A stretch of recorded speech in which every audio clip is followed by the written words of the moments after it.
Well, Island Flavor has evolved through the community. We actually started as Flavor Restaurant in Market Square, and I opened up Island Flavor in Crown Bay. It's basically Caribbean food, a little bit of international fusion, but we try to do a little something for everybody from every category: pork category, beef category, chicken, seafood, and vegetarian on a daily basis. You know, Crucian Rum has been a great sponsor also. Crucian Rum, we primarily spike our lemonades with Crucian. We've just been taking it to the next level with doing special events for Carnival. We had some really nice special events with some local and international artists, reggae, soca, calypso, and for a very long time I've been thinking about doing a really nice comedy show. I just wanted to invite the entire community out.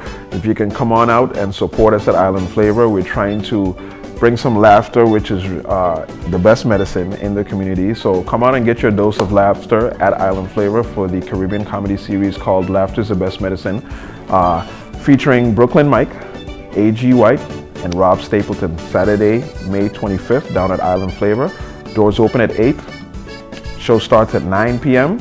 sharp, and as soon as the show is done, you don't even have to leave. You can work off the food and all the drinks that you have with DJ Pete and the classic old school party. I'm going to raffle off an entire Southern Red Velvet cake for the comedy show.